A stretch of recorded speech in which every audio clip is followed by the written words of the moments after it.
umwe achangoti star party ndiye DZ ndokutonyarara ipapo.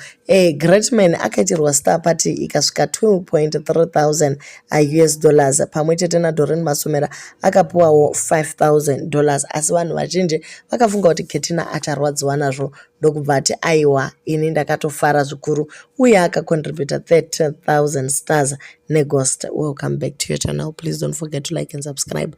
Anyora akati vedweka zvakaitirwa Doreen zvinhu zvakanaka chaizvo, ukaona uchifunga kuti Keti arwadziwa kuti Quinton naSharmaine vawane chikafu, bata hana yako uti ndiri dofu, chero tinetsane sei handingatsamwe kuti vana vadye, ndiri kutofara. Thank you Mabonga, at least makadzosa mari dzemawig in disguise. Tsveya hana iri kutorova ka waida zviitirwe iwe wega. So uyu ndi Keti ari kutaura mashoko iwayo akati vedweka Gogo Musalada is blessed because her children are winners. Family comes first. Vamwe vakati Mabonga imi hamusi kuona here kuti muri kuitiswa nekuti makapa Doreen mari muchifunga kuti muri kurwadzisa Ketina, asi aiwa handizvo. Ketina ari kungoti ndiri kutofara because she is my sister, they are my nieces and nephews, kinship is kinship. Ukuwo Lulu Edwards Ghost akaitirwawo star party mushure mekunge yamboedza kuitwa water down kuchinzi ndiPatricia Jack, but anyway pakazoitwa star party and akabva angouya masocialites ese pakatangwa nemunamato naSisi Budhi anonzi aniko chitsvuku ichi chimiripiri ndiye akatanga kuisa munamato, then vamwe vese vachibva vauya and they supported. So abva auya Lulu Edwards akatanga kuvatenda vose atanga namai Miki akati vedweka ndinoziva hangu kuti I was too harsh on you zvekuti mukaka waJojo wakatombooma. I feel like that was the only language you could understand by the time I was pushing you. You ain't any of those words I said to you. I was so excited when you joined my life kusupport my party. I'm so grateful. From now onwards, if you see me posting it, it will only be praising you.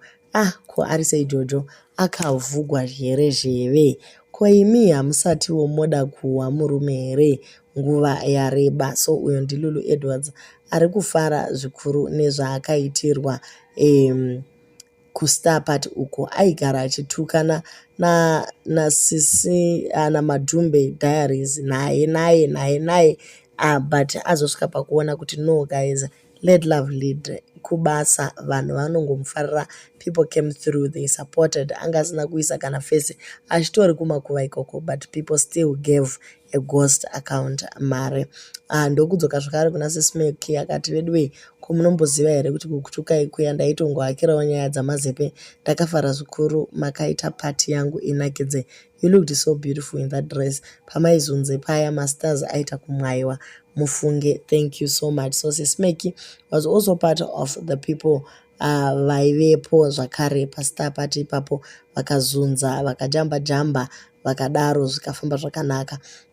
So ndopaunongoona kuti guys masocialites aya kungoedzawo kuZimbabwe hakuna content, but anyway in all those star parties that have happened kubitterness koga kwakabuda $30,000.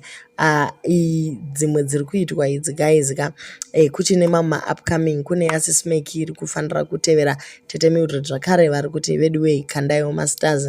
Roxy nayane yake iri kuuya pamwe chete naKiki wamai mazuva ari kutena 18 ane yakezve party iri kuzoitiwa. So Roxy anga ambopusha yaGreatman iyo yakabudirira, Greatman achibawana 2,300 yaakakwanisawo kuti arege kuenda kubasa zuru, aswera akati pakurigwa sadza rake rice netumwe twakadaro ari pahouse sekunge munhu anga atoshanda. Tichikoticha zvakare pana atendwa zvakare mukomanasikana chimiripiri Swaga anzi Madams of Madams. Handizivi kuti ndotangira papi, tinomborwa chaizvo zvekudzurana choya, but you did not put our differences ipapo, makamaisa aside ukativhurira nemunamato uyo wakabata mwoyo yemastar senders. That was so touching Lala. I'm so grateful for that, not forgetting how you danced.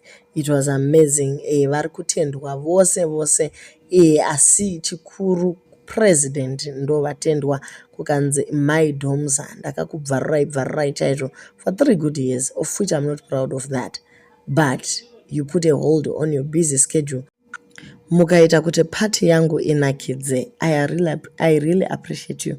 Thank you and your friends for being there for Lulu. I really appreciate zvachose makangoti pagreen ipapo and it was a success.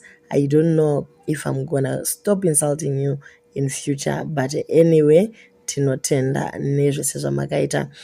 Ukuwo senzeniwo atendwawo kwanza amadha mama mai mazuve nezera renyu iri ndodwa kusvoda chokwadi hazvitauriki ndanga ndangohakira futi nyaya dzamazipe. I don't even have tangible reasons why ndaihakira kudaro. It was an honor to have you on my platform supporting my party, my G50 forever. Thank you so much. Senzeni abva apindura akati ndinokuda sei mwanangu Lulu Edward nemoyo wangu wese. Let love lead. Facebook kutamba zvenyu nekutandara nevamwe hazvisi zvokuti tingavengana. Ashua I love you ndo mashoko amadha mama mai mazowe vakakanda kandawo masters vachipusha kuti zvifambe zvakanaka. Sisimeli vaivepo zvakare. I really appreciate you. Ndimi makazvara benzi ko munoda kundirasira aniko nhai mai vebenzi havana mufaro. Mari yetumstone yapo ndakazvitsvagira ndega. Chenyu kuchipulana kuti nditsipikwe pakanaka. Thank you makauya nemadiaries ese and supported me. So ndo nyaya dziripo guys. Masters achiripo vachiri kupota vachitarisa asi zvakare kadhidhiske vasingakanganwiki Shabani T Dairy Board mukaka wese uri pano. They even say you are Lulu when you were busy campaigning for my party. I really appreciate you for being there hyping. You were there till the last minute.